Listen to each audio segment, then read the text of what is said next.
नमस्कार, मैं हूं आपके साथ छाया चौधरी और मध्य प्रदेश के इस खास बुलेटिन में आप सभी का बहुत बहुत स्वागत है। तो चलिए इस बुलेटिन में मध्य प्रदेश की सभी खबरों का अपडेट देखेंगे। सबसे पहले बात कर लेते हैं बड़ी खबर के साथ। तो उज्जैन से बड़ी खबर है, पत्नी ने पति की हत्या करा दी है। मकान पर कब्जा करने के लिए पति की हत्या करवाई है। पत्नी ने 6 लाख रुपए में हत्या का सौदा किया था। आरोपी ने घर में घुसकर चाकू मारकर पति की हत्या कर दी है। पुलिस ने 4 आरोपियों के खिलाफ मामला भी दर्ज कर लिया है और 3 आरोपियों को गिरफ्तार भी कर लिया है। हत्या करने वाला आरोपी फिलहाल फरार बताया जा रहा है। तो उज्जैन से आपको खबर बता रहे हैं, जहां पर रिश्तों का कत्ल किया गया है। पत्नी ने अपने पति की हत्या करवा दी। पुलिस ने 4 आरोपियों के खिलाफ फिलहाल मामला भी दर्ज कर लिया है।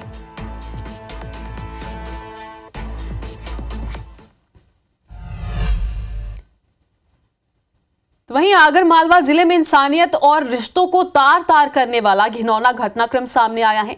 एक पिता ने 7 सालों तक बेटी को अपनी हवस का शिकार बनाया है। बेटी ने हिम्मत कर स्पाई कैमरे की मदद से पिता की करतूत को कैद कर लिया। आरोपी पिता को पता चला तो वो अपने भाई के साथ मिलकर लड़की को धमकाने लगा। किसी तरह से बचते हुए पीड़ित पुलिस के पास पहुंची और शिकायत दर्ज करवाई।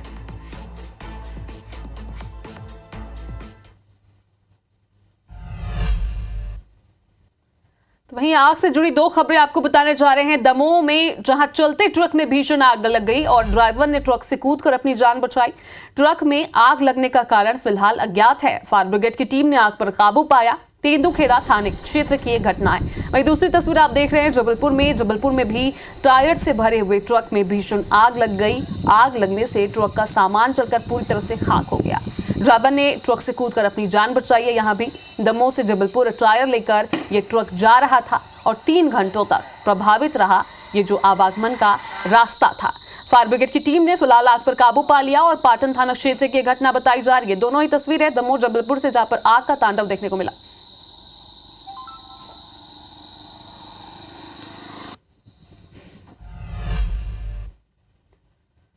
झाबुआ जिले के राणापुर थाना क्षेत्र में हुए सड़क हादसे में 4 लोगों की मौत हो गई है। बताया जा रहा है कि कालिया कोटरी चौराहे पर शनिवार और रविवार की दरमियानी रात में एक स्कॉर्पियो और बाइक में जबरदस्त टक्कर हो गई थी। स्कॉर्पियो और बाइक की टक्कर में पिता पुत्र सहित 3 लोगों की मौके पर ही मौत हो गई, जबकि एक घायल ने गुजरात के एक अस्पताल में रविवार अलसुबह दम तोड़ दिया था। वहीं हादसे में सियासत भी शुरू हो गई है। एक पक्ष का आरोप है कि कुशलपुरा सरपंच के पति राकेश डामोर ने जानबूझकर बाइक को टक्कर मारी। आरोप है कि एक दिन पहले गांव में विवाद हुआ था, उसके बाद से ही रंजिश चल रही थी और राकेश और उसका परिवार कांग्रेस से जुड़ा हुआ है। इस घटना के बाद गांव बचा डुंगरी में तनाव की स्थिति बन गई है और सुरक्षा की दृष्टि से गांव में पुलिस बल भी तैनात किया गया है। परिवार ने कांग्रेस कार्यकर्ता राकेश डामोर की गिरफ्तारी की मांग कर दी है।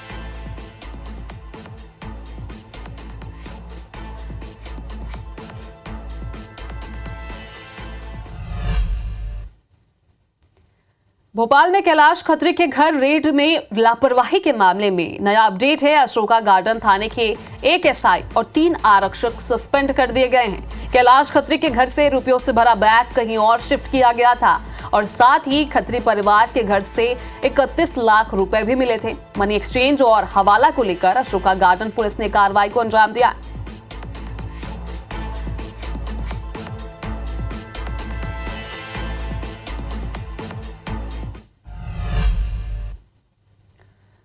तो वहीं दमोह से बड़ी खबर है, जहां पर बैंक कर्मचारी से करीब 5 लाख की लूट की गई। देसी कट्टा अड़ाकर बैंक कर्मचारी से लूट की वारदात को अंजाम दिया गया और लूट की घटना का सीसीटीवी फुटेज भी अब सामने आया है, जिसमें 3 आरोपी देखे जा सकते हैं। तस्वीरें आप देख रहे हैं। पुलिस ने तीनों आरोपी को घेराबंदी कर गिरफ्तार भी कर लिया है। दमोह के तेंदुखेड़ा थाना क्षेत्र की घटना है।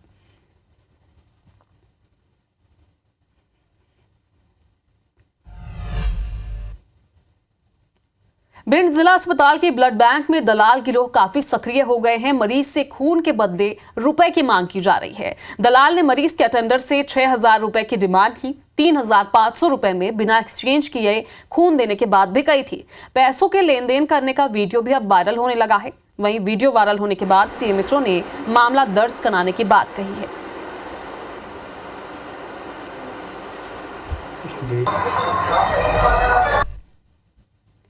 वहीं राजधानी भोपाल में कल 80 से ज्यादा इलाकों में पानी की सप्लाई नहीं होगी। बिजली कंपनी के मेंटेनेंस के चलते पानी सप्लाई प्रभावित रहेगी। अधिकारियों की माने तो कल कोलार जल प्रदाय परियोजना के फिल्टर प्लांट को बिजली नहीं मिलेगी और जिससे सुबह 11 बजे से शाम 7 बजे तक कल पानी की सप्लाई प्रभावित रहेगी।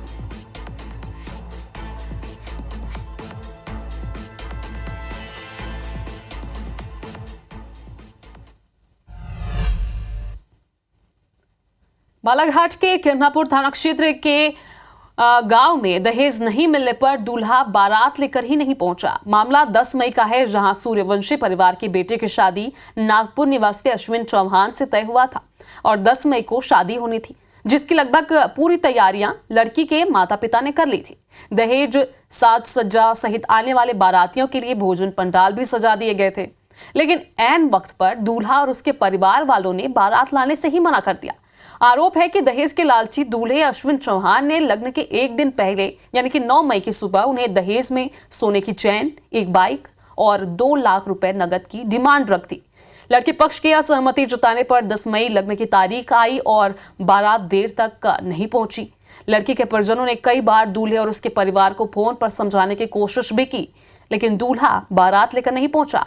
इसके बाद दुल्हन के पिता ने किरनापुर थाने में शिकायत दर्ज करवाई है। 9 तारीख को उन्हें फ़ोन लगाए और बोले हमको दहेज में गोप होना, गले का हार होना, गाड़ी होना। किन्ने बोला? दूल्हे वाले ने। बारात कहाँ से आ रही थी? नागपुर से। अच्छा, लड़का तारीख को आ रही थी? 10 तारीख को।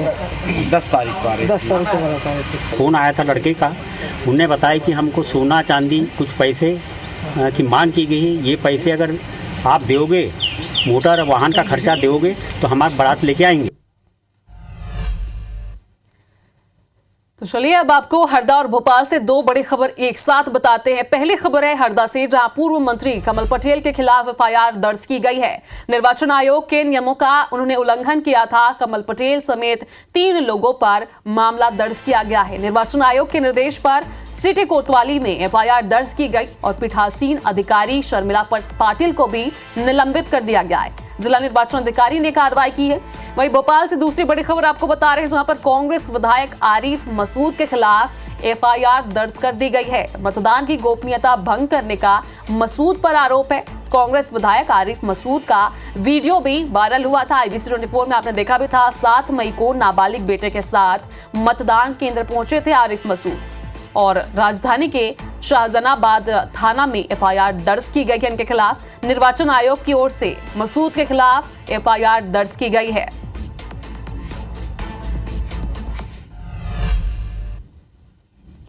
मध्य प्रदेश के मालवा की महाभारत का काउंटडाउन शुरू हो चुका है। मध्य प्रदेश में चौथे और आखिरी चरण के तहत मालवा के लड़की 8 सीटों में मतदान होगा, लेकिन इन 8 सीटों में एक सीट ऐसी है जहां मुकाबला कांग्रेस, बीजेपी या किसी दल नहीं बल्कि भाजपा वर्सेस नोटा हो गया है। जी हां, इंदौर में नोटा को लेकर वॉर जारी है और अब जब कल मतदान होना है उससे पहले आज सीएम मोहन यादव ने भी नोटा पर प्रहार किया है।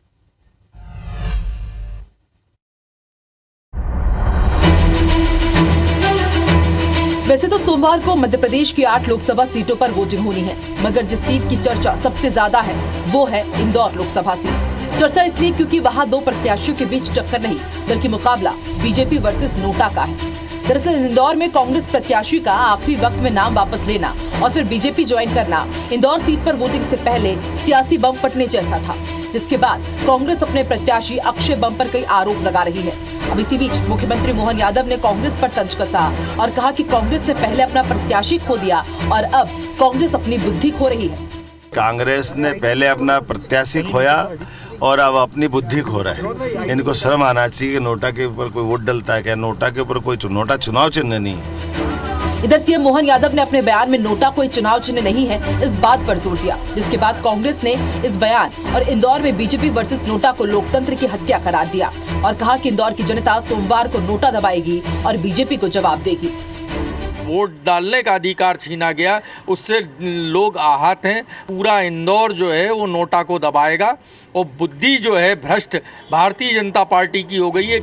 अब फैसला जनता के हाथ में है। सोमवार को इंदौर में मुकाबला बीजेपी प्रत्याशी शंकर लालवानी और नोटा के बीच अहम माना जा रहा है, क्योंकि कांग्रेस दम भर रही है कि इंदौर में इस बार नोटा की जीत होगी। देखना यह भी होगा कि कांग्रेस के नोटा वॉर और सीएम के कांग्रेस पर प्रहार से क्या समीकरण बनते हैं और जनता किसका साथ देती है। Bureau report, IBC 24।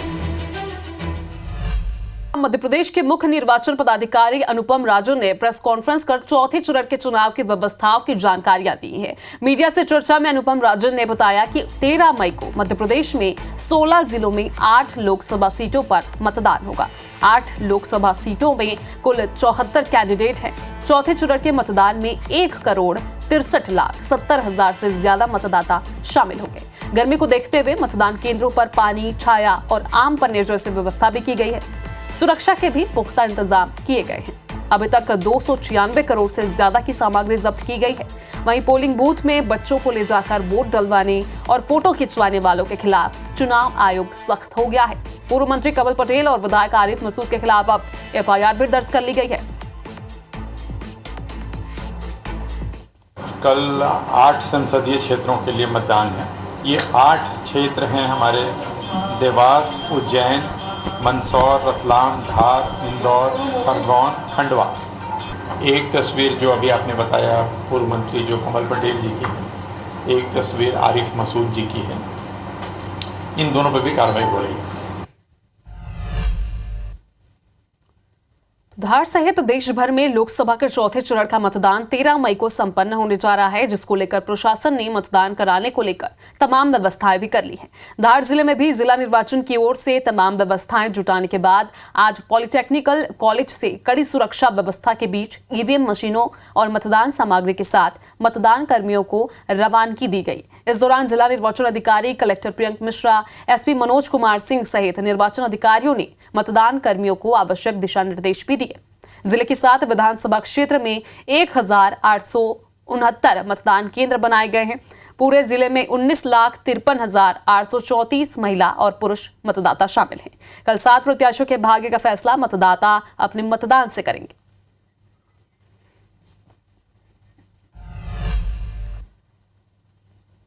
तो देखिए, कल चौथे चरण में मध्य प्रदेश की 8 सीटों पर मतदान होगा। कल सुबह 7 बजे से वोटिंग शुरू होगी, जिसकी तैयारियां भी पूरी कर ली गई हैं और मतदान दलों को रवाना भी किया गया। बता दें कि चौथे चरण का चुनाव पूरी तरह से मालवा निमाड़ की 8 सीटों पर फोकस्ड है, जिसके चलते इंदौर को सबसे बड़ा चुनावी केंद्र बनाया गया है।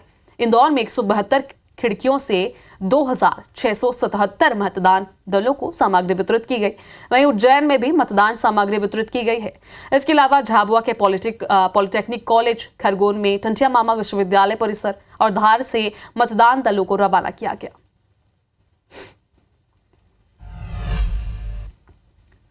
तो वहीं कैलाश विजयवर्गीय ने मणिशंकर अय्यर के बयान पर पलटवार किया है। कहा कि 56 इंच के सीने वाले प्रधानमंत्री मोदी का भारत है। गीदड़ भभकी से ना कभी भारत डरा है और ना ही डरने वाला है।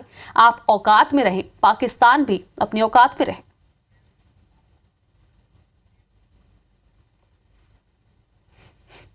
मणिशंकर अय्यर जी, ये 2014 का भारत नहीं है, ये भारत 2024 का है। 56 इंच के सीने वाले प्रधानमंत्री नरेंद्र मोदी जी का भारत है। और याद रखना, इस प्रकार की गीदड़ धमकी से न कभी भारत डरा है न डरने वाला है। और इसलिए आप भी अपनी औकात में रहें और पाकिस्तान भी अपनी औकात में रहेगा। चलिए, इसी बीच हरदा से आपको बड़ी खबर बता दें। पूर्व मंत्री कमल पटेल के खिलाफ FIR दर्ज हो गई है। निर्वाचन आयोग के नियमों का उन्होंने उल्लंघन किया था। कमल पटेल समेत 3 लोगों पर मामला दर्ज हो चुका है। निर्वाचन आयोग के निर्देश पर सिटी कोतवाली में FIR दर्ज हुई है। पीठासीन अधिकारी शर्मिला पाटिल भी निलंबित कर दी गई है। जिला निर्वाचन अधिकारी ने कार्रवाई की है। तो बड़ी खबर आपको बता रहे हैं हरदा से, जहां पर निर्वाचन आयोग ने बड़ा एक्शन लिया है। कमल पटेल समेत 3 लोगों पर FIR दर्ज की गई है।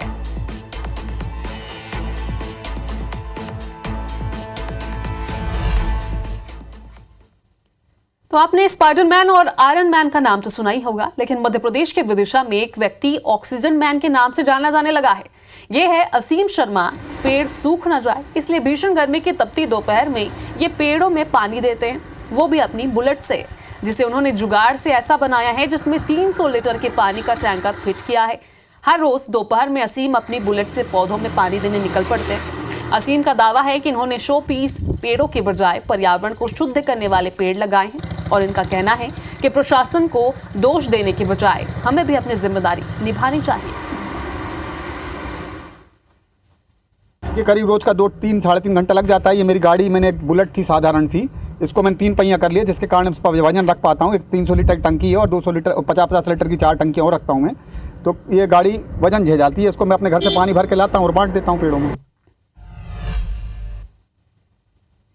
तो वहीं राजधानी भोपाल में रविंद्रनाथ टैगोर की 163वीं जयंती के उपलक्ष्य पर अन्वेष कार्यक्रम का आयोजन किया गया, जिसमें भोपाल सहित पूरे देश में करीब 100 स्थानों पर एक साथ उनके 20 गानों की प्रस्तुतियां दी गई। राजधानी के टीटी नगर स्टेडियम में बंगाली एसोसिएशन ने अन्वेष शोतो कोंठे राबिगान का आयोजन किया, जिसमें टैगोर के 20 सबसे पॉपुलर गीतों को एक साथ गाया गया।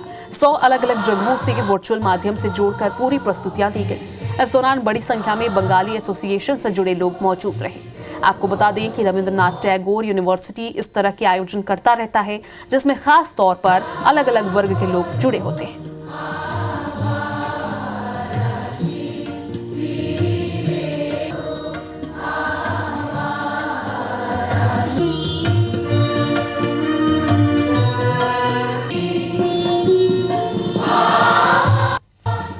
आज एक ही साथ 20 रविंद्र संगीत मध्य प्रदेश में उज्जैन, भोपाल और जबलपुर से हैं, जिसके अलग अलग कोऑर्डिनेटर्स हैं। और भोपाल से श्रीमती इंद्रानी सुदेशना जी, इंदौर से हैं और जबलपुर से हैं। सब मिलकर आज इस कार्यक्रम को सफल बना रहे हैं और हमारे साथ खूब सारे प्रायोजित करता हैं, जिनकी वजह से ये कार्यक्रम मध्य प्रदेश में सफल हो पा रहा है। चलिए, इसी के साथ इस बुलेटिन में फिलहाल अभी इतना ही, लेकिन आगे आप देखते रहिए IBC 24। मुझे दीजिए इजाजत। नमस्कार।